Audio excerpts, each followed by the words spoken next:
যে ব্যক্তি সূরা কাহাফের প্রথম 10 আয়াত মুখস্থ করবে সে দাজ্জালের ফিতনা থেকে মুক্তি পাবে।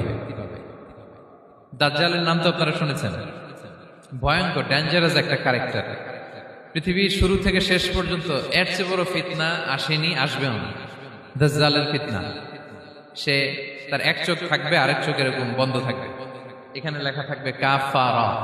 কোনোভাবেই তাকে দমানো যাবে না, হত্যা করা যাবে না। আল্লাহ নবী ঈসা আলাইহিস সালাম তাকে হত্যা করবেন। তো যে ব্যক্তি সূরা কাহাফ তেলাওয়াত করবে, সূরা কাহাফের প্রথম 10 আয়াত বিশেষ করে মুখস্থ রাখবে, আল্লাহ তাআলা উসিমা মিন ফিতনাতিদ দাজ্জাল, দাজ্জালের ফিতনা থেকে তাকে বাঁচাবেন। তা আমরা দাজ্জালের ফিতনা থেকে বাঁচতে চাই কি চাই না? আমরা যেন সূরা কাহাফের প্রথম 10 আয়াত মুখস্থ করি, সূরা কাহাফ যেন জুমার দিন আমরা তেলাওয়াত করি। So now the question arises, what is the relationship of Suratul Kahf with Dajjal? দাজ্জালের সাথে সূরা কাহাফের রিলেশনটার কারণ কি? একটা মেকানিজম তো এখানে আছে। এত সূরা থাকতে রাসূল সাল্লাল্লাহু আলাইহি ওয়াসাল্লাম কেন বলেন যে সূরা কাহাফ পড়লে দাজ্জালের ফিতনা থেকে বাঁচবে? কারণটা কি? এর কারণ হচ্ছে দাজ্জাল আমাদেরকে যে সমস্ত জিনিস দিয়ে ফিতনায় ফেলবে, ওই ফিতনাগুলোর সলিউশন আল্লাহ তাআলা সূরা কাহাফের ভিতরে রেখে দিয়েছেন। দাজ্জাল 4টা জিনিস দিয়ে আমাদেরকে ফিতনায় ফেলবে। দ্যাটস ট্রায়াল অফ ফেথ, এক নাম্বার। ঈমানের পরীক্ষায় সে আমাদেরকে ফেলবে, আমাদের বিশ্বাস নিয়ে ছিনিমিনি খেলবে সে। এটার সলিউশন আছে সূরা কাহাফ, আমি বলবো আস্তে আস্তে। 2 নম্বরে দাজ্জাল আমাদেরকে ফিতনায় ফেলবে, দ্য ট্রায়াল অফ ওয়েলথ, সম্পদ দিয়ে সে আমাদেরকে ফিতনায় ফেলবে। 3 নম্বর, দ্য ট্রায়াল অফ নলেজ, জ্ঞান দিয়ে সে আমাদেরকে ফিতনায় ফেলবে। 4 নম্বর, দ্য ট্রায়াল অফ পাওয়ার, ক্ষমতা দিয়ে সে আমাদেরকে ফিতনায় ফেলবে। দাজ্জাল 4টা জিনিস দিয়ে আমাদেরকে পরীক্ষায় ফেলবে। কয়টা? 1 হচ্ছে ইমানি পরীক্ষা, 2 হচ্ছে সম্পদ দিয়ে পরীক্ষা, 3 হচ্ছে জ্ঞান দিয়ে পরীক্ষা, 4 হচ্ছে ক্ষমতা দিয়ে পরীক্ষা। সে ইমানের পরীক্ষায় আমাদেরকে ফেলবে। সে এসে বলবে আমি তোমার রব, এবং এটা প্রমাণ করার জন্য যা যা দরকার আল্লাহ তাআলা তাকে সব দিবেন। সে সব করতে পারবে।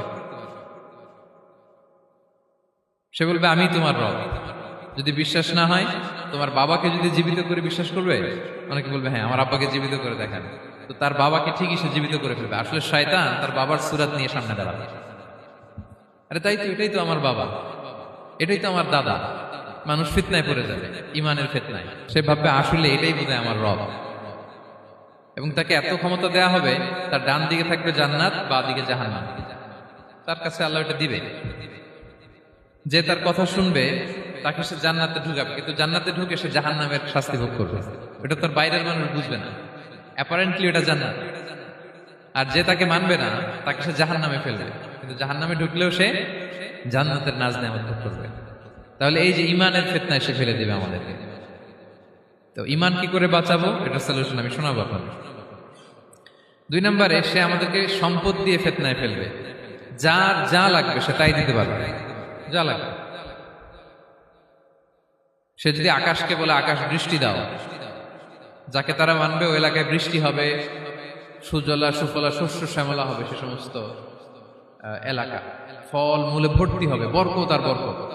আর যে এলাকার লোকেরা, জনপদের লোকেরা তাকে মানবে না, সে বলবে ওখানে বৃষ্টি হবে না, হবেও না। ওখানে খরা, দুর্ভিক্ষ, মাটি ফেটে চলছে, মানুষ না খেয়ে মরবে, মহামারী, দুর্ভিক্ষ দেখা দেবে। তখন বিশ্ববাসী মনে করবে এটাই বোধহয় আমাদের রব। তার মানে সম্পদ দিয়ে ফিতনায় ফেলে দেবে। 3 নম্বর হচ্ছে নলেজ, তার জ্ঞানের কাছে গোটা বিশ্ব হার মানবে। পূর্বের পরের যত জ্ঞান আছে সব আল্লাহ তাকে দিবে। ইলমুল আউয়ালিন ওয়াল আখিরিন, এমন কোন প্রশ্ন নেই যেটা দিয়ে তাকে আটকানো যায়। যাই জিজ্ঞেস করবেন সব জানতা, সব বলে দেয়। ভবিষ্যৎবাণী বলে দিবে, বলবে আগামীকাল ওইখানে অমুক দেশে বোমা বিস্ফোরণ হবে, হবে ওইখানে, ওখানে দুর্ভিক্ষ হবে, হবে, ভূমিকম্প হবে, হবে। সে যা বলবে তাই হবে। তার জ্ঞানের এই বহর দেখে মানুষ ফিতনায় পড়ে যাবে। 4 নম্বর হচ্ছে দ্য ট্রায়াল অফ পাওয়ার, ক্ষমতা। তার ক্ষমতার সামনে সব কিছু একেবারে ছিন্ন বিচ্ছিন্ন হয়ে যাবে, এত ক্ষমতা হবে তার। সে যেমনটি বলবে তেমনটি করতে হবে। বাতাসের চেয়ে দ্রুত বেগে সে এক দেশ থেকে আরেক দেশে চলে যাবে। তো তার এই সমস্ত অলৌকিক ক্ষমতা দেখে মানুষ ফিতনায় পড়ে যাবে। এবং এই ফিতনা, এই পরীক্ষার মুহূর্তগুলোতে মানুষ কিভাবে নিজেকে ধরে রাখবে তার সলিউশন আল্লাহ তাআলা সূরা কাহফে দিয়েছেন। এই 4টা ফিতনা থেকে বাঁচার জন্য আল্লাহ সূরা কাহফে 4টা ঘটনা উল্লেখ করেছেন। কয়টা? 1 নম্বর হচ্ছে আসহাবে কাহফ, যুবকদের ঘটনা, 7 জন যুবকদের ঘটনা। ইমান কি করে বাঁচাবেন, সলিউশন ওখানে। সম্পদের ফিতনা থেকে কিভাবে নিজেকে বাঁচাবেন, এজন্য একজন বাগানওয়ালার ঘটনা আল্লাহ সেখানে বলছেন। জ্ঞানের ফিতনা থেকে কি করে বাঁচবেন, এজন্য আল্লাহ তাআলা মুসা আলাইহিস সালাম এবং খিজির আলাইহিস সালামের ঘটনা সেখানে উল্লেখ করেছেন। আর ক্ষমতার ফিতনা থেকে কি করে বাঁচবেন এটা বোঝানোর জন্য আল্লাহ তাআলা যুলকারনাইনের ঘটনা উল্লেখ করেছেন। চারটা ফিতনা থেকে বাঁচার জন্য কয়টা ঘটনা? চারটা ঘটনা। আমরা তাহলে একটা একটা করে ঘটনা শুনি, আমরা একটু উদ্ধার করার চেষ্টা করি যে কি কি সলিউশন আল্লাহ তাআলা আমাদের বাতলে দিলেন। এক নম্বর হচ্ছে আসহাবে কাহাফের ঘটনা। এটা 250 খ্রিস্টাব্দের সময়কালে রোমান সাম্রাজ্যের একজন বাদশা ছিল, নাম দাকিয়ানুস। প্রতাপশালী বাদশা, পৌত্তলিক, মূর্তির পূজা করে। ঈসা আলাইহিস সালাম বিদায় নিয়েছেন, 200-250 বছর হলো। তো সব নবীর ধর্মই কিন্তু ইসলাম, যদিও আমরা নাসারা বলি, ইহুদি বলি, সব নবীদের ধর্মই কি ইসলাম। তো তিনি ছিলেন পৌত্তলিক, মূর্তির পূজা করত।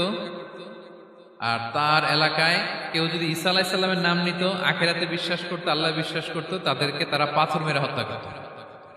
এজন্য ভয়ে কেউ ঈসাই ধর্মে ঈমান আনতো না, মানে ইসলামে ঈমান আনতো না। এই রাজার ভয়ে সবাই মূর্তির পূজা করত। কিন্তু 7 জন যুবক ছিল, তারা স্রোতে গা ভাসিয়ে দেয়নি, স্রোতের বিপরীতে তারা ঈমান নিয়ে দাঁড়িয়েছে। তারা ঈসা আলাইহিস সালামের রেখে যাওয়া সত্য ধর্মের উপর ঈমান এনেছিল, আখিরাতে তারা বিশ্বাস করত। তো এই 7 জন যুবকের কথা ছড়াতে ছড়াতে রাজা দাকিয়ানুসের কাছে চলে যায়। উনি তো রেগে মেগে আগুন, ডেকে পাঠালো 7 জনকে। তো তাদেরকে জিজ্ঞেস করলো, তোমরা কাকে মানো? বলতেছে, এক আল্লাহকে মানি। সাহসী, খুবই সাহসী। বলতেছে, তুমি কি জানো তোমরা কার সামনে কথা বলতেছো? আমি তো তোমাদের মৃত্যুদণ্ড দিতে পারি। তারা বলে, দেন, কিন্তু আমরা সব বিসর্জন দিলেও ঈমান বিসর্জন দিতে পারবো না। সুবহানাল্লাহ। তিনি বললেন, তোমরা যুবক মানুষ, রক্ত গরম, আবেগে কথা বলতেছো, 3 দিন সময় দিলাম, যাও, ঈসার নাম ভুলে যাও, আখিরাত ভুলে যাও, আল্লাহর নাম ভুলে যাও। 3 দিন পরে তোমাদেরকে আবার ইন্টারভিউ নেব। ওই দিন যদি একই কথা বলো, পাথর মেরে 7 জনকে দুনিয়া থেকে উড়িয়ে দেব। তারা চলে গেল। এবার 7 বন্ধু মিলে পরামর্শ করতে লাগলো, কি করতে পারি আমরা, এই গুণে ধরা সমাজকে আমরা কিভাবে বাঁচাবো, এই পৌত্তলিকতার ছোবল থেকে এই ইফসিস নগরীকে বাঁচাবো কি করে। নগরীটার নাম ছিল ইফসিস নগরী। বর্তমানে এটা তুরস্কের ইজমির শহরে অবস্থিত। এখনো জায়গাটা প্রত্নতাত্ত্বিকদের ওই ইয়েতে এটা সংরক্ষিত, এখনো টুরিস্টরা যায়। তো তারা বলল, আমরা ঈমান বিসর্জন দিব না, যদি আমরা ওদের কথা মেনে নেই আমরা তো মুশরিক হয়ে গেলাম, চলো আমরা এক কাজ করি, আমরা এলাকা ছেড়ে দিই। এই 7 যুবক আল্লাহর উপর ভরসা করে তারা বাড়ি ঘর, আত্মীয় স্বজন সব ছেড়ে দিয়ে, লোকালয় ছেড়ে দূরে একটা পাহাড়ের ভেতরে আশ্রয় নিল। পাহাড়ের ভেতরে একটা গুহা ছিল, এই গুহা কি আরবিতে বলে আল কাহাফ। কি বলে? এই সূরার নাম কি? সূরাতুল কাহাফ। তো তাদের সাথে সাথে একটা কুকুরও যাচ্ছিল। তারা বারবার তাড়িয়ে দেওয়ার চেষ্টা করতেছিল কুকুরটাকে, যাতে না যায়, কিন্তু কুকুর শুধু কান্না করে তার সাথে যাওয়ার জন্য ঘেউ ঘেউ করতেছিল। এই কুকুরটাকেও সাথে নিল। ভালো মানুষদের সাথে থাকলে কি হয় দেখেন, এই কুকুরের কথা, যেহেতু 7 জন ইমানদারের সাথে একটা কুকুর ছিল, এই কুকুরের কথা আল্লাহ সূরাতুল কাহাফে উল্লেখ করে দিয়েছে। ওয়া কালবুহুম বাসিতুন যিরাআইহি বিল ওয়াসি। তো তারা ভিতরে গেল, যে প্রচন্ড ক্লান্ত, তারা ঘুমিয়ে পড়ল। কি করলো?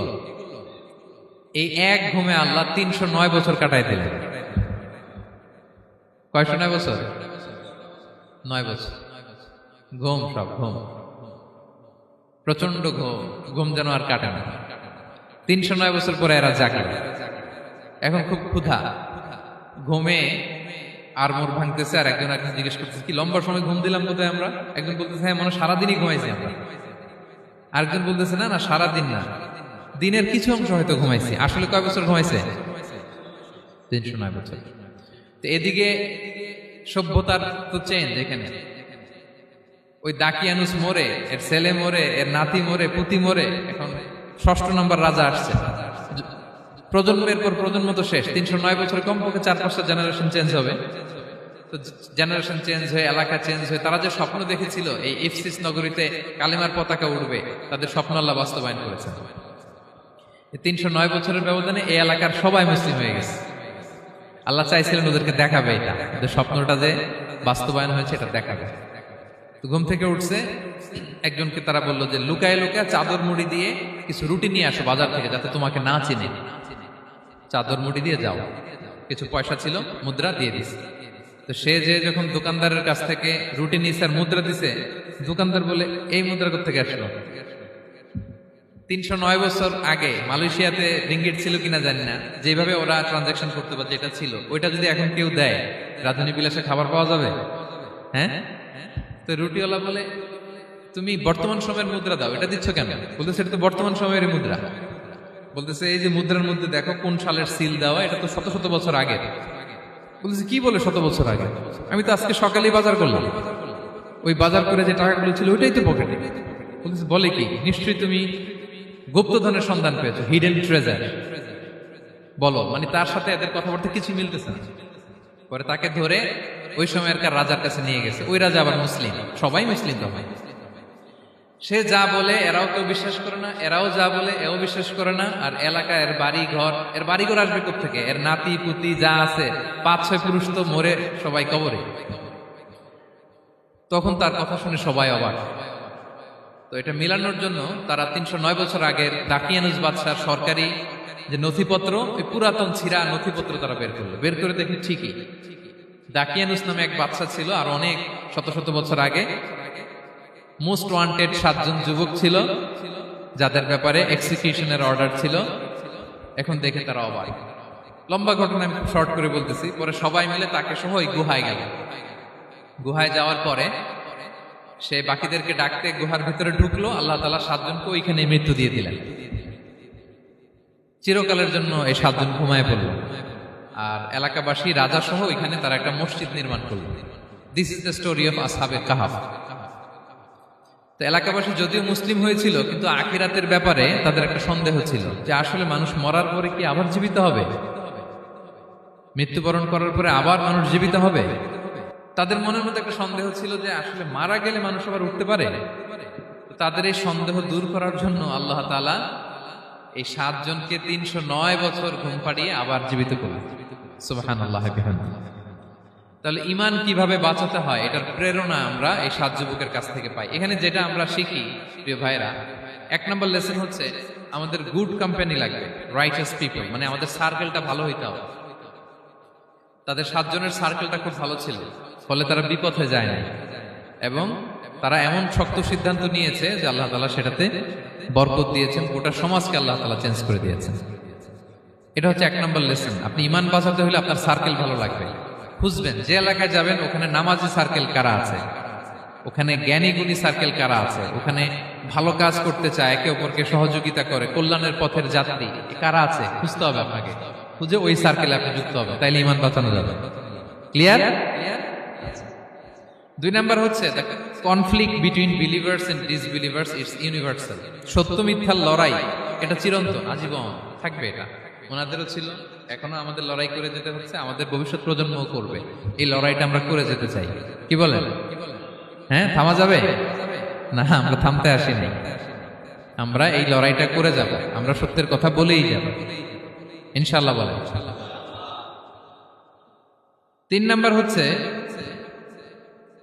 যে লেসনটা আমরা পাই, অনেকগুলো লেসন, আমি খুব প্রেসাইজলি বলতেছি। যুবকরা চাইলে একটা সমাজকে পাল্টে দিতে পারে। এই পৃথিবীতে যত বড় বড় বিপ্লব হয়েছে এগুলো যুবকরা এনেছে। তারা হচ্ছে সভ্যতা গড়ার কারিগর। আসহাবে কাহাফ আমাদের এই সময়ের নওজওয়ানদের জন্য প্রেরণা। তারা আমাদের জন্য প্রেরণার বাতিঘর। তারা যেমনি ঈমানকে রক্ষা করেছে, আমাদের যুবকরা চাইলেও তাদের ঈমানি চেতনাতে স্পিরিট দিয়ে সমাজটাকে পাল্টে দিতে পারে। কি বলেন? এখানে বেশিরভাগই তো যুবক। হ্যাঁ, গুড সার্কেলে থাকবেন তো আপনারা? সত্যের পক্ষে সবাই থাকবেন তো? আল্লাহ তাআলা কবুল করুন। আচ্ছা, এবার 2 নাম্বার ছিল সম্পদের ফিতনা, কিভাবে বাঁচবেন। আসহাবে কাহাফের পরে সূরা কাহাফে আল্লাহ তাআলা একজন বাগানওয়ালার ঘটনা বলেছে। 2 জন বন্ধু, একজন একটু গরিব, সে বিশ্বাসী, আরেকজন ধনী, সে অবিশ্বাসী। তাকে আল্লাহ তাআলা বিশাল বড় খেজুরের বাগান আর আঙ্গুরের বাগান দিয়েছেন, বিশাল অনেক বড় বিজনেস ম্যাগনেট। তো এই সম্পদের অহংকার সে করত। সে প্রায় তার গরিব বন্ধুকে বলতো যে তোর চেয়ে আমার সম্পদও বেশি, সন্তানও বেশি, জনবল বেশি, লোকবল বেশি, অর্থবল বেশি, সব বেশি। অহংকারে তার পা মাটিতে পড়ত না।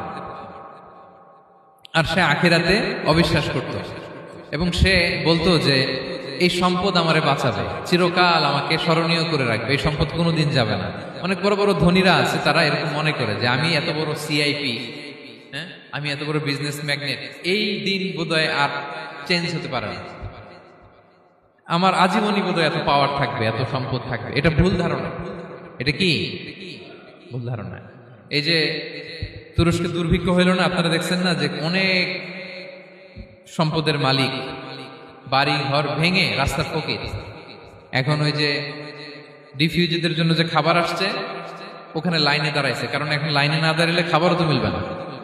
1000 কোটি টাকার মালিক ছিল, ভেঙে চুরে সব শেষ। এখন রিলিফের নেওয়ার জন্য দুস্থদের কাতারে ওখানে দাঁড়াইছে, কারণ দাঁড়াইলেই কিছু খাবার পাওয়া যাবে, খিচুড়ি পাওয়া যাবে, তা না হলে তো খাবারটাও মিলবে না।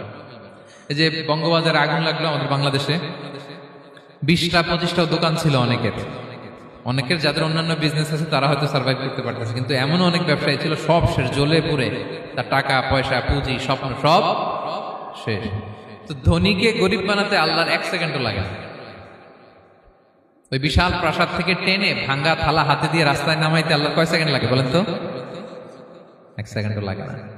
সো এই লেসনটা কিন্তু আমাদের নিতে হবে। এবং ওই ব্যক্তির নসিবে তাই ঘটেছিল, সে যখন অহংকার করতেছিল আল্লাহ তাআলা আকাশ থেকে হুসবান একটা আগুন পাঠালো। ওই আগুন এসে তার আঙ্গুরের বাগান, তার খেজুরের বাগান, বিশাল মাইলকে মাইল এই বাগান জ্বালিয়ে পুরো মুহূর্তের মধ্যে সারখার করে, এবং মুহূর্তের মধ্যে সে পথের ভিখারি, ফকির। এই ঘটনাটা এনে আল্লাহ তাআলা সম্পদশালীদেরকে রিমাইন্ডার দিলেন যে এই সম্পদের ফিতনায় তোমরা পড়ে যেও না। আমরা সম্পদশালী হলে বাস্তবতা অনেক সময় ভুলে যাই। সূরাতুল হুমাজাতে আল্লাহ তাআলা বলেন, ইয়াহসাবু আন্না মালাহু আখলাদা। সম্পদশালীরা মনে করে এই সম্পদ আমাকে চিরকাল বাঁচিয়ে রাখবে, চিরকাল বোধহয় এই সম্পদ আমার হাতে থাকবে। না, এটা হাতের ময়লা, আজ আছে কাল নাই, যে কোনো সময় চলে যেতে পারে। এটা হচ্ছে ম্যাটেরিয়ালিস্টিক আউটলুক, বস্তুবাদী চিন্তা থেকে এই আমাদের ধনী ভাইদের এই সমস্যাটা হয়। ভোগবাদী চিন্তার প্রভাব আর কি। সম্পদ যখন হাতে থাকে ধরাকে সরাজ্ঞান করে, মনে করে যে সবই আমার কন্ট্রোলে। না, আপনারে ওই গরিবের কাতারে আনতে, ওই রিলিফের সম্পদ নেয়ার জন্য ওই লাইনে দাঁড় করাইতে আল্লাহর 1 সেকেন্ডও লাগে না। এটা খেয়াল রাখতে হবে। আমরা যখন প্রাইভেট কারে চড়ি, মাঝে মাঝে অনেকে এসে হাত পাতে, এদেরকে ছোট করা যাবে না। গল্পটা আল্লাহ ভিন্ন করতে আল্লাহর 1 সেকেন্ডও লাগে না। ওইদিকে আমি দাঁড়ায় হাত পাততাম আর উনি প্রাইভেট কারে বসে থাকতো। আল্লাহ চাইলে এরকম করতে পারতেন না? পারতেন। তো এখান থেকে আমাদের জন্য শিক্ষা হচ্ছে, সম্পদ এটা ক্ষণস্থায়ী, আজ আছে কাল নাই, এটা ক্ষণস্থায়ী, এটাকে এভারলাস্টিং মনে করা যাবে না। এভারলাস্টিং হচ্ছে আখিরাত। ওয়ালাল আখিরাতু খায়রুল লাকা মিনাল উলা। আখিরাত তোমার জন্য দুনিয়ার চেয়ে শ্রেষ্ঠ। এবং আল্লাহ তাআলা দৃষ্টান্ত একটা দিয়েছেন যে দুনিয়ার জীবনটা হচ্ছে কামা, ওই পানির মতো, যেটা আনজালনাহু মিনাস সামা, আকাশ থেকে নাজিল করেছি। ওই পানি ক্ষেতের মধ্যে পড়ে ফসল, ফুল ফসল হয়েছে। এরপরে যখন ফসল কাটা হয়, ওই ক্ষেত খামার এগুলো তৃণলতা হয়ে যায়, ভুসির মতো হয়ে যায়। তখন বাতাসের ঝাপটায় একবার এদিকে যায়, একবার ওদিকে যায়। অনেক লম্বা উপমা, আমি সংক্ষেপে বললাম। তো শেষ আউটপুটটা হচ্ছে এটা, সম্পদ এটা মুহূর্তেই চলে যেতে পারে। সম্পদ উপার্জন জায়েজ আছে, মুসলিমরা সম্পদ উপার্জন করতে পারবে, কোনো অসুবিধা নাই। আপনি যদি ধনী হন এটা ভালো, ফলে আপনি যাকাত দিতে পারবেন, অসহায় দুস্থদের সহায়তা করতে পারবেন, কন্ট্রিবিউট করতে পারবেন। আপনি সম্পদ হাতের মুঠোয় নেবেন, কন্ট্রোল করবেন, কিন্তু এই দিকে স্থান দিবেন না। দ্যাটস ইট, তাহলেই হবে। আমরা সম্পদ কি করতে পারবো? উপার্জন করতে পারবো, কিন্তু হৃদয়ে স্থান দিতে পারবো না। হৃদয়ে স্থান থাকবে আখিরাতে। এই মাইন্ডসেট যদি আপনি গড়ে তোলেন, তাহলে সম্পদের ফিতনা আপনি কখনো পড়বেন না। এই পয়েন্টটা কি ক্লিয়ার? সবার ক্লিয়ার? 3 নাম্বার ফিতনা ছিল কিসের ফিতনা দেখি কে বলতে পারে? প্রথমটা হচ্ছে বিশ্বাস বা ইমানের ফিতনা, 2 নাম্বার হচ্ছে সম্পদের ফিতনা, 3 নাম্বার জ্ঞানের ফিতনা। জ্ঞানেরও কিন্তু ইলমেরও একটা গরম আছে। যার ইলম আছে তার মধ্যে এই সমস্যাটা কাজ করে। সেটার জন্য আল্লাহ তাআলা মুসা আলাইহিস সালাম, খিজির আলাইহিস সালামের ঘটনা বলেন। আমি খুব সংক্ষেপে বলবো, সময় কম। মুসা আলাইহিস সালাম হচ্ছে বনি ইসরাইলের নবী, আর খিজির আলাইহিস সালাম কেউ বলেছেন নবী, কেউ বলেছেন আল্লাহর ওলি। আসলে আরবিতে ওনার নাম খদির, আমরা বাংলায় বলি খিজির। খদির মানে সবুজ। উনি যে কোনো জায়গায় বসলে ওখানে মরা গাছ, লতা পাতা এগুলো সবুজ হয়ে যেত। অনুর্বর এলাকার উপর দিয়ে হেঁটে গেলে ওটা উর্বর হয়ে যেত। তো মুসা আলাইহিস সালাম একবার ওয়াজ করতেছেন এইভাবে বনি ইসরাইলের সামনে। খুতবা দিচ্ছেন, হঠাৎ এক লোক দাঁড়ায় বলে, ইয়া নবী আল্লাহ, মান আ'লামু ফিল আরদ, বর্তমান পৃথিবীতে সবচেয়ে জ্ঞানী কে? মুসা আলাইহিস সালাম বললেন, ফাকালা আনা, আমি। কি বললেন? উনি আসলে ভুল কিছু বলেন নাই, কারণ প্রত্যেক জামানার নবীকেই আল্লাহ তাআলা সবচেয়ে বেশি জ্ঞান দিয়ে পাঠান, কারণ তার কাছে ওহীর জ্ঞান আসে, অদৃশ্যের খবর আসে, ইলমুল গায়ব আসে। কিন্তু এই উত্তরটা আল্লাহ তাআলার পছন্দ হয়নি। আল্লাহ তাআলা চাচ্ছিলেন মুসা যদি বলতো আল্লাহ তাআলাই জানে কে জ্ঞানী বা আল্লাহই সবচেয়ে জ্ঞানী, এরকম হইলে ভালো হতো। কিন্তু মুসা আলাইহিস সালাম কি বলছে? আমি। এখন প্রশ্ন করলো সবচেয়ে বড় জ্ঞানী কে? উনি কি বললেন? আমি। এই যে আমি এটাতে ঝামেলা আছে। আমি বড়, আমি জানি, আমি সব, দিস ইজ প্রবলেমেটিক। আল্লাহ এটা পছন্দ করলেন না। আল্লাহ তাআলা মুসা আলাইহিস সালামকে বললেন, মুসা তুমি যে বলছো তুমি জ্ঞানী, না তুমি জ্ঞানী না, তোমার চেয়ে বড় জ্ঞানী আছে। মুসা আলাইহিস সালাম বলে, তাই নাকি? আমার চেয়ে বড় জ্ঞানী কে?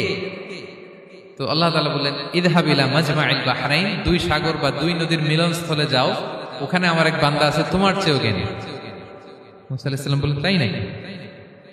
তো আল্লাহ, আমি কিভাবে চিনি উনি কোথায় থাকে, কিভাবে বুঝবো? আল্লাহ বললেন, একটা বড় মাছ নাও, এটাকে ফ্রাই করো, এটাকে ফ্রাই করে একটা ঝুড়ির ভেতরে নাও, যেখানে এই মাছটা সাগরে ঢুকে যাবে ওখানে আমার বান্দাকে পাবে। তো উনি ওনার সহযোগী ইউশা ইবনে নুনকে নিয়ে হাঁটতে লাগলেন। হাঁটতে হাঁটতে এক জায়গায় ক্লান্ত হয়ে পাথরের পাশে বিশ্রাম নিলেন। ওই পাথর থেকে আবার এক ধরনের পানি বের হয়, পানিটারে বলে আবে হায়াতের পানি, মা উল হায়াত, জীবন নদীর পানি। এই পানি কোনো মৃত প্রাণী বা বস্তুর গায়ে লাগলে ওটা জীবিত হয়ে যায়। তো ওনারা পাথরে হেলান দিয়ে বিশ্রাম নিচ্ছিলেন, ওই পানি ওই ফ্রাই করা মাছের গায়ে লাগার সাথে সাথে মাছ জীবিত হয়ে ঝুড়ি থেকে বের হয়ে সাগরে ঢুকে গেছে। ওনারা আর খেয়াল করেন না।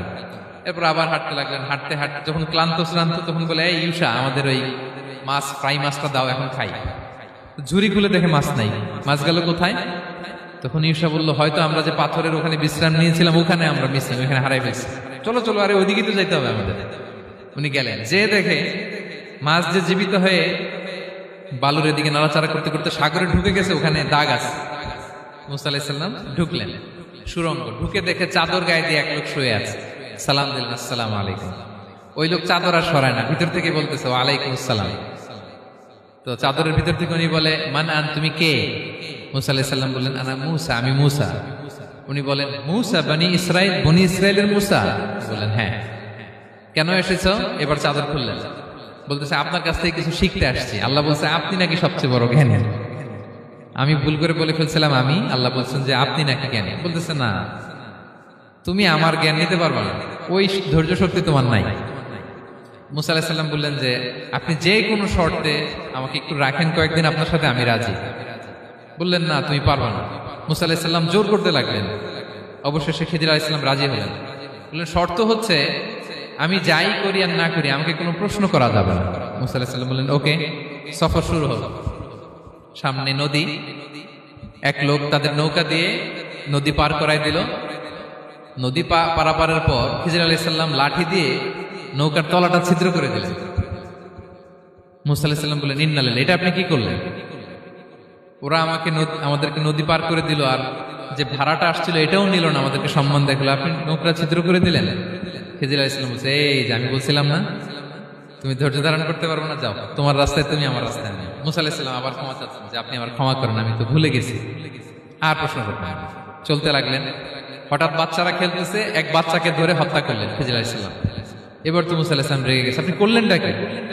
নিষ্পাপ ফুলের মতো শিশুকে হত্যা করলেন।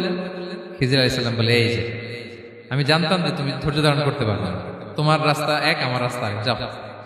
এবার মুসা আলাইহিস সালাম করজোর করতেছে যে, this is the last chance, একটা ফাইনাল চান্স দেন, একটা সুযোগ দেন, আর আমি প্রশ্ন করবো না, এটাই লাস্ট। বললেন, ওকে, ঠিক আছে। হাঁটতে হাঁটতে এক ইহুদি বসতির সামনে যে হাজির, দুজনই খুব ক্ষুধার্ত, খাবার চাইলো, এরা আবার কৃপণ, খাবার দিল না। তো খিজির আলাইহিস সালাম বললেন, ঠিক আছে, খাবার যেটা দিচ্ছেন আমরা চলে যাই। যাওয়ার পথে দেখতেছে এই এলাকার একটা দেয়াল ভেঙে পড়ে যাবে। তিনি বললেন, মুসা চলো এটা ঠিক করে দেই। দুইজন মিলে প্রচন্ড ক্ষুধায় এটা সেটা এনে দেয়ালটা তৈরি করতেছে। মুসা আলাইহিস সালাম তো এমনিই রাগী, পেটে আবার ক্ষুধা, আবার বলছে কিছু বলাও যাবে না। তিনি এবার আর প্রশ্ন করেন, বলতেছে, ওরা এত কিপটামি করলো আর আপনি এটা করে দিলেন, আপনি তো চাইলে এটা টাকা নিতে পারতেন, পারিশ্রমিক নিতে পারতেন চাইলে। এই কথা বলার পর খিজির আলাইহিস সালাম বললেন, হাযা ফিরাকু বাইনি ওয়া বাইনি, এখানেই তোমার আর আমার সেপারেশন, আর সামনে আগানো যাবে না, তোমার কোনো ধৈর্যই নেই। তো এতটুকু তোমাকে আমি বলি যে আমি একটাও আল্লাহর আদেশ ছাড়া করি নাই, আল্লাহর আদেশে আমি করেছি। কি? এক নম্বর হচ্ছে ওই যে আমাদের ভাড়া নিতে চাইলো না, আমাদেরকে পার করে দিল, নৌকাটা ছিদ্র করেছি কারণ এই এলাকায় একজন জালিম বাদশাহ আছে, সে নৌকা পেলেই গরিব মাঝিদের নৌকা সিজ করে নিয়ে যায়। তো এটাকে যখন তলায় ছিদ্র করে দিছি, এই রাজার লোকেরা এসে দেখবে যে এটা তলা ছিদ্র, পানি ঢুকতেছে, এটা আর নিবে না, ওরা পরে সামহাও এটা রিপেয়ার করে চালাইতে পারবে। মুসা আলাইহিস সালাম বলে সুবহানাল্লাহ, তাই তো, এটা তো আমি বুঝতে পারি নাই। আর ওই ছোট শিশুটাকে হত্যা করছি, ও অনেক বড় জালিম হবে এলাকা, তার ফিতনায় এলাকাবাসী তটস্থ থাকবে, সে তার মা বাবাকেও জাহান্নামে নেবে। এজন্য আল্লাহ তাআলা আদেশ দিয়েছেন আমাকে, আল্লাহর আদেশে আমি তাকে হত্যা করেছি। মুসা আলাইহিস সালাম বললেন তাই তো, এটা তো অনেক ভালো কাজ করছেন। তাইলে তো বলতেছে তাহলে ওইটা বলেন, খাবারও দিল না, এত কৃপণ, এদের দেয়াল কেন ঠিক করতে গেলেন আপনি?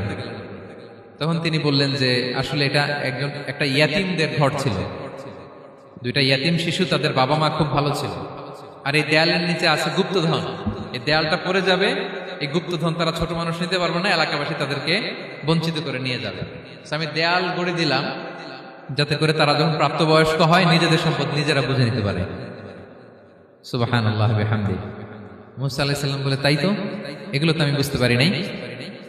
তো এই ছিল খুব সংক্ষিপ্ত পরিসরে মুসা আলাইহিস সালাম খিজির আলাইহিস সালামের ঘটনা। তো রাসূল সাল্লাল্লাহু আলাইহি ওয়াসাল্লাম বুখারীতে একটা চমৎকার কথা বলেছেন, তিনি বলেছিলেন ওয়াদিদনা আন্না মুসা সাবার হাত্তা ইউকাসসা আলাইনা মিন আমরিহিমা। রাসূল সাল্লাল্লাহু আলাইহি ওয়াসাল্লাম বলেছিলেন ইস, আমার ভাই মুসা যদি আরেকটু ধৈর্য ধরতো তাহলে আরো কিছু অজানা তথ্য আমরা জানতে পারতাম। এখান থেকে, এই ঘটনা থেকে আমরা কি শিখলাম? প্রথম যেটা আমরা শিখলাম, জ্ঞান নিয়ে বড়াই করতে নেই, ঠিক কিনা? জানার কোনো শেষ নেই, জাননেওয়ালার উপরও জাননেওয়ালা আছে, জ্ঞানীর উপরও জ্ঞানী আছে। আপনি কিছু জেনেই মনে করবেন না আমি সব জানি, আপনার চাইতেও বেশি জ্ঞানী অনেকে আছে। অনেক সময় বক্তার চাইতেও শ্রোতারা অনেক জ্ঞানী। হয়তো এখানে এমন অনেক জ্ঞানী লোক আছে যার ধারে কাছেও আমরা কেউ নেই, হতে পারে। সো আমি সব জানি, এটা ভুল, এটা শয়তান বলে। এটা কে বলে? শয়তান বলে। আবু নাওয়াস একটা কবিতা লিখেছেন, ওয়াকুল লিমান ইয়াদঈ ফিল ইলমি ফালসাফাতান হাবাসতা শাইআন ওয়া গাবাত আনকা আশিয়াউ। কেউ যদি বলে আমি সব জানি, তুমি তাকে বৃদ্ধাঙ্গুলি দেখিয়ে বলো আপনি কিছুই জানেন না, আপনি অল্প কিছু জেনেছেন, জানার এখনো অনেক বাকি। তাহলে মুসা আলাইহিস সালামের এই ঘটনা জিজ্ঞেস করা হলো কে জ্ঞানী, উনি বললেন আমি জ্ঞানী। এরকম কি আমরা কখনো বলবো না? সবচাইতে বড় জ্ঞানী কে? ওয়া ফাওকা কুল্লি যী ইলমিন আলিম, সবচাইতে বড় জ্ঞানী আল্লাহ তাআলা। সো জ্ঞান নিয়ে আমরা অহংকার করব না। দুই নম্বর যে শিক্ষাটা আমরা পাই, ওই যে নৌকা দিয়ে পারাপার হচ্ছিল, তখন একটা চড়ুই পাখি এসে সাগরের মধ্যে মুখ দিয়েছিল। তো খিজির আলাইহিস সালাম বললেন মুসা, তুমি কি চড়ুই পাখিটা দেখতে পাচ্ছ? হ্যাঁ দেখতে পাচ্ছি। চড়ুই পাখিটা যে সাগরে মুখ দিয়ে দেখতে পাচ্ছ? হ্যাঁ দেখতে পাচ্ছি। তখন খিজির আলাইহিস সালাম বললেন চড়ুই পাখিটা সাগরে মুখ দিয়ে পানি খাওয়ার পরে চড়ুই পাখির ঠোঁটে বা চঞ্চুতে যতটুকু পানি লেগে আছে, এই পানিটা হচ্ছে তোমার, আমার এবং মহাবিশ্বের আমাদের সকলের জ্ঞান। আর এই মহাসাগরের সকল পানি হচ্ছে আল্লাহ তাআলার জ্ঞান। আল্লাহ তাআলা বলেছেন ওমা উতিতুম মিনাল ইলমি ইল্লা কালিলা, আমি তোমাদেরকে একেবারে অল্প জ্ঞান দিয়েছি, একেবারে অল্প।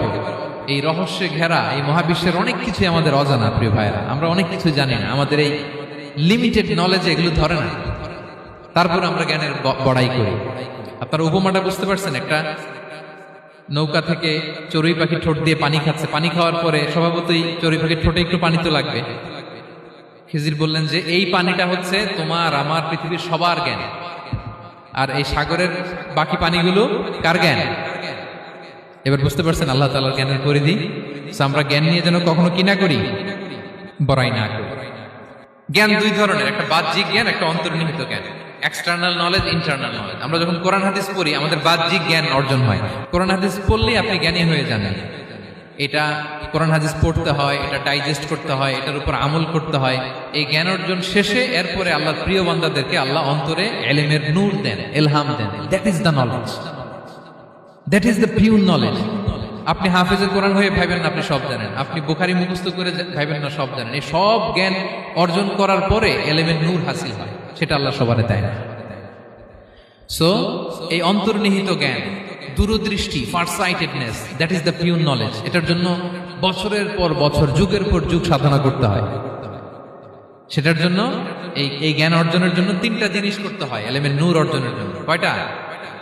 এক হচ্ছে বিনয়, দুই হচ্ছে সফর, তিন হচ্ছে সবর। আবার বলি, এক হচ্ছে বিনয়, দুই হচ্ছে সফর, তিন হচ্ছে সবর। আল্লাহ তাআলা আল্লাহর নবীকে তাওরাত দেওয়ার পরেও আরো ট্রেনিং সেশন করাইছেন খিজির আলাইহিস সালামের কাছে, যে যাও ওনার কাছে গেলে তুমি ছোট হবা, নত হবা। জ্ঞান যদি আমি নিতে চাই আমাকে ছোট হইতে হবে। ধরেন একটা গ্লাস থেকে একটা খালি গ্লাসে পানি ঢালবো, তো যেটাতে নেওয়া হবে এটা উপরে থাকলে হবে? যে গ্লাসটার মধ্যে পানি আছে এটা উপরে থাকবে, ওইটা ব্ল্যাঙ্ক গ্লাসের মধ্যে পড়বে। আপনি নলেজ ইলম নিতে চাইলে আপনাকে নিচে থাকতে হবে, উনি উপরে থাকবে। আপনার শায়েখ আপনাকে দিবে, আপনার উস্তাজ আপনাকে দিবে, আপনার মুর্শিদ আপনাকে দিবে। বুঝতে পেরেছেন? তাহলে আমাদেরকে হাম্বলনেস লাগবে, শিখতে হইলে হাম্বল হইতে হয়, বিনয়ী হইতে হয়। আচ্ছা, 2 নাম্বার সফর করতে হয়। এটা আল্লাহ মুসা আলাইহিস সালামকে দিয়ে করাইছেন, যাও পিছে পিছে উস্তাদের পিছে পিছে ঘুরো। তো এজন্য সফর করতে হয়। এখন ঘরে বসে অনেক কিছু জানা গেল, উস্তাদের সান্নিধ্য লাগে, সফর করতে হয়। আমাদের ক্লাসিক আলেমরা হাদিস কালেকশনের জন্য শহরকে শহর সফর করতেন। এখনো আমাদের আলেমরা দেওবন্দে যায়, মিশরে যায়, মদিনায় যায়। এখানকার মালয়েশিয়ান স্টুডেন্টরাও দেশে বিদেশে যে নলেজ অর্জন করে। সফর আপনাকে লাগবে। তাহলে বিনয়, সফর, 3 নম্বরে কি? সবর। ধৈর্যশীল হইতে হবে। দেখেন মুসা আলাইহিস সালাম বারবার প্রশ্ন করে ফেলতেছেন, বারবার ওয়াদা ভঙ্গ করতেছেন। এরকম করলে হবে না, ধৈর্য লাগবে। ধৈর্যের বলে বলিয়ান হলে তখনই আপনার মধ্যে ইলম আসবে। তাহলে জ্ঞানের ফিতনায় পড়ার আর আমাদের কোনো সম্ভাবনা আছে? আমরা বিনয়ী হব, আমরা জ্ঞান আল্লাহর দিকে ফিরাই দেব, আমরা বলবো উনি সবচেয়ে ভালো জানেন। পারা যাবে তো ইনশাআল্লাহ? আচ্ছা, আমি একেবারে শেষ পর্যায়ে চলে আসছি, 2 মিনিটের মধ্যে শেষ করে দিচ্ছি। 3 নাম্বার ছিল কিসের ফিতনা? 4 নাম্বার ক্ষমতার ফিতনা। এই ফিতনা থেকে বাঁচার জন্য সর্বশেষ আল্লাহ তাআলা যুলকারনাইনের ঘটনা বলেছেন। অনেক বড় বাদশা ছিলেন, পৃথিবীতে 4 জন বাদশা গোটা বিশ্ব শাসন করেছেন। 2 জন কাফির, 2 জন মুমিন। কাফির একজন হচ্ছে নমরুদ, যিনি ইব্রাহিম আলাইহিস সালামকে আগুনে ফেলেছিলেন। আরেকজন হচ্ছে বখতে নাসার, যাকে ইংরেজিতে বলে নেবুচারনেজার দ্য সেকেন্ড, দ্বিতীয় নেবুচারনেজার। তারা কোনো নির্দিষ্ট এরিয়ার বাউন্ডারির বাদশা না, গোটা বিশ্বের বাদশা ছিলেন। এই 2 জন কাফির। আর 2 জন বাদশা ছিলেন গোটা বিশ্বকে শাসন করেছেন, তারা ছিলেন মুমিন। একজন হচ্ছে সুলাইমান আলাইহিস সালাম, আল্লাহর নবী। আরেকজন হচ্ছে যুলকারনাইন, গোটা বিশ্ব শাসন করেছেন, প্রাচ্য থেকে পাশ্চাত্য সব জায়গায় তিনি গিয়েছেন, ইসলামের বাণী প্রচার করেছেন, জালিমদেরকে শায়েস্তা করেছেন। তো এরকম দিক বিদিক তিনি জয় করতেছিলেন। অনেকে যুলকারনাইনকে আলেকজান্ডার দ্য গ্রেটের সাথে গুলিয়ে ফেলে না। ম্যাসিডোনিয়াতে যে আলেকজান্ডার দ্য গ্রেট ছিল, উনি আর যুলকারনাইন এক নন। যুলকারনাইন হচ্ছে আল্লাহ তাআলার প্রিয় একজন বান্দা, অনেক বড় সাহসী বীর পুরুষ ছিলেন, গোটা বিশ্বে ইসলাম প্রচার করেছেন। করতে করতে করতে করতে অনেক বড় ঘটনা, আমি সব শেষের ঘটনাটা বলি। উনি জর্জিয়া, বর্তমান যে জর্জিয়ার তিবলিসি এরিয়া, এখানে এসে একটা এলাকার সন্ধান পেলেন, যারা ওনাকে এসে বলল যে এখানে একটা জঙ্গলি গ্রুপ আছে যাদের নাম ইয়াজুজ মাজুজ, তারা এসে আমাদের উপর হামলা করে। হে যুলকারনাইন, আমরা আপনাকে ট্যাক্স কালেক্ট করে দিচ্ছি, আপনি তাদের মাঝে আর আমাদের মাঝে একটা প্রাচীর তৈরি করে দেন। আপনারা ইয়াজুজ মাজুজের নাম শুনেছেন না? ইংরেজিতে বলে গগ ম্যাগগ। নূহ আলাইহিস সালামের 4 সন্তান ছিল, হাম, সাম, ইয়াফাস, কানাআন। এই ইয়াফাসের বংশধর হচ্ছে ইয়াজুজ মাজুজ, জঙ্গলি, হাজার হাজার শুধু বংশ বিস্তার করে। তারা এসে লোকালয়ে মানুষের উপর আক্রমণ করে, তাদের গবাদি পশু এগুলো ছিনিয়ে নেয়, ফলমূল খেয়ে ফেলে। তো যুলকারনাইন বাদশার কাছে যখন বিচার দেওয়া হলো, উনি বললেন ঠিক আছে, তোমাদের ট্যাক্স দেয়া লাগবে না, তোমরা শারীরিক পরিশ্রম করে আমাকে সাহায্য করো। তো উনি বর্তমানে হচ্ছে এক পাশে কৃষ্ণ সাগর, ব্ল্যাক সি, আরেকদিকে কাস্পিয়ান হ্রদ বা কাস্পিয়ান সাগর, এর মাঝখানে 1200 কিলোমিটার লম্বা মাউন্টেন রেঞ্জ, পাহাড়ি এরিয়া। আপনারা গুগলে দেখবেন। এইখানে 2 পাহাড়ের মাঝখানে ফাঁকা জায়গায় তিনি বড় বড় লোহার পাত প্রথিত করলেন, গেড়ে দিলেন। এরপরে তামা, সীসা গালিয়ে বিশাল একটা ওয়াল তৈরি করলেন। এটা যুলকারনাইন উনার বানানো ওয়াল বা ড্যাম, প্রাচীর। এখন আর ইয়াজুজ মাজুজ আসতে পারে না, ওরা আর আসতে পারে না। ওরা প্রতিদিন এটা ভাঙার চেষ্টা করে, কিন্তু ভাঙতে ভাঙতে আরেকটু ভাঙলেই ভেঙে যাবে। ওরা বলে আগামীকাল ভেঙে ফেলবে, ইনশাল্লাহ বলতে ভুলে যায়। এজন্য এরপরের দিন এসে দেখে আবার এটা আগের মতো হয়ে আসে। কিয়ামতের আগ দিয়ে ওদের মধ্যে এই ইনশাআল্লাহর প্রেরণা আসবে। তাদের একজন বলে উঠবে আগামীকাল ইনশাআল্লাহ আমরা এটা ভেঙে খান খান করে দেবো, ঠিকই ভেঙে ফেলবে। তখন তারা ভেঙে চুরে কুটি কুটি ইয়াজুজ মাজুজের দল এসে হামলে পড়বে। সামনে পড়বে তাবারিয়া সাগর, এক দল এসে তাবারিয়া সাগর এমন ভাবে খাবে, এই দল যাওয়ার পরে আরেক দল এসে এখানে যে সাগরে যে পানি ছিল এটা কল্পনাই করতে পারবে না। তারা পৃথিবীতে ফিতনা ফাসাদ করবে। ঈসা আলাইহিস সালাম তখন আসবেন, দোয়া করবে আল্লাহ তাআলার কাছে মুমিনরা, একটা মহামারী দিবে আল্লাহ তাআলা, ইয়াজুজ মাজুজের মধ্যে ওরা মরে যাবে সব। এরপর বিশাল এক পাখি এসে তাদেরকে আল্লাহর মর্জি মাফিক এমন এক জায়গায় ফেলে আসবে, কেউ জানবে না। তো তারা যে পচে গলে মাটির সাথে মিশেছিল, এই গলিত লাশ থেকে মাটি খুব উর্বর হয়ে যাবে। এরপর আল্লাহ তাআলা পৃথিবীর মধ্যে বারাকা দিবেন, কিছু রোপণ করলে তাড়াতাড়ি ফুলে ফেপে বড় বড় ফলমূল হচ্ছে। তো এটা কিয়ামতের আলামতের অন্য কোনো আলোচনায় হয়তো আমরা বলবো। তো জুলকারনাইন তিনি বিশাল এখানে প্রাচীর তৈরি করে দিয়েছিলেন, এবং প্রাচীর তৈরি করে দিয়ে তাদেরকে বলেছিলেন যে যতদিন আল্লাহ তাআলা চাইবেন এটা থাকবে, এবং যেদিন আল্লাহ তাআলার আদেশ আসবে এটা ভেঙে খান খান হয়ে যাবে। তার মানে দেখেন, এত পাওয়ারফুল, এত শক্তিশালী, এত ক্ষমতাধর হওয়ার পরেও তিনি তার ক্ষমতাকে কার দিকে ফিরিয়ে দিয়েছেন? যে আল্লাহ যতদিন চাইবে এই প্রাচীর টিকে থাকবে, যেদিনই আল্লাহ তাআলার আদেশ আসবে এই প্রাচীর ভেঙে খান খান হয়ে যাবে। সো আমরা ক্ষমতার দেখা পেলে, চেয়ার একটা পেলে আমরা যেন জালিম হয়ে না উঠি, এটা হচ্ছে এখান থেকে শিক্ষা। আমরা যেন জুলুম না করি। উনি সম্পদের মালিক ছিলেন, ক্ষমতার মালিক ছিলেন, কিন্তু উনি যে আল্লাহর বান্দা এটা ভুলে যান নাই। আমরা যখন ক্ষমতাশীল হই, আমরা যখন প্রধানমন্ত্রী হই, আমরা যখন প্রেসিডেন্ট হই, আমরা যখন পাওয়ারফুল হই, আমাদের সবচেয়ে বড় পরিচয় যে আমরা আব্দুল্লাহ, আল্লাহর গোলাম, এটা আমরা ভুলে যাই। আমাদের আসল পরিচয় কি? আমরা আল্লাহর গোলাম। আমরা যে আল্লাহর গোলাম, এই চিন্তাটা, এই সেন্সটা যদি আমাদের মাথায় থাকে, তাহলে ক্ষমতা আমাদেরকে দাম্ভিক বানাতে পারে না, আর ওই ক্ষমতা আমাদেরকে ফিতনায়ও ফেলবে না। তাহলে সম্মানিত সুধী, দাজ্জাল কয়টা জিনিস দিয়ে আমাদেরকে ফিতনায় ফেলবে? চারটা। দ্য ট্রায়াল অফ ফেইথ, ইমানের পরীক্ষা; দ্য ট্রায়াল অফ ওয়েলথ, সম্পদ দিয়ে পরীক্ষা; দ্য ট্রায়াল অফ নলেজ, জ্ঞানের পরীক্ষা; দ্য ট্রায়াল অফ পাওয়ার, ক্ষমতার পরীক্ষা। আর ইমানের পরীক্ষায় উত্তরণের জন্য আল্লাহ তাআলা আমাদেরকে এই সূরায় আসহাবে কাহফের ঘটনা শুনিয়েছেন, যে 7 জন যুবক তারা তাদের ইমানকে হেফাজত করেছিল। সম্পদের ফিতনা থেকে বাঁচানোর জন্য আল্লাহ তাআলা আমাদেরকে এক বাগানওয়ালার কাহিনী জানিয়েছেন, যে সম্পদ পেয়ে তোমরা দাম্ভিক হয়ে যাও, এটা আজ আছে কাল থাকবে না। জ্ঞানের পরীক্ষা থেকে আমাদের মুক্তির জন্য আল্লাহ তাআলা অনেক বড় করে আল্লাহ নবী মুসা আলাইহিস সালাম এবং খিজির আলাইহিস সালামের ঘটনা শুনিয়েছেন, আমাদের বুঝিয়েছেন যে আমাদেরকে বিনয়ী হতে হবে, জ্ঞানের জন্য সফর করতে হবে এবং সবর করতে হবে। সব শেষে আল্লাহ তাআলা ক্ষমতার ফিতনা থেকে বাঁচানোর জন্য ক্ষমতাধর, আমরা তো একটা দেশের মালিক হই এখন, অমুক দেশের প্রেসিডেন্ট, অমুক দেশের প্রধানমন্ত্রী, উনি গোটা বিশ্বের প্রতাপশালী রাজা ছিলেন জুলকারনাইন। তারপরেও উনি যে আব্দুল্লাহ, উনি যে আল্লাহর গোলাম, এটা তিনি ভুলে যাননি।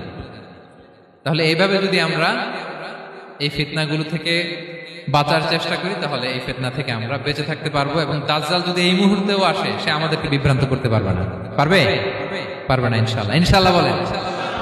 আর ভবিষ্যতের সব কাজের আগে আমরা সবসময় কি বলবো? মনে থাকবে সবার? আল্লাহ তাআলা আমাদের সবাইকে কথাগুলো বোঝার ও আমল করার তৌফিক দান করুন। হাযা মা ইনদি ওয়াল ইলমু ইনদাল্লাহ আলাইহি তাওয়াক্কালতু ওয়া ইলাইহি উনীব। ওয়াসসালামু আলাইকুম ওয়া রাহমাতুল্লাহি তাআলা ওয়া বারাকাতুহু।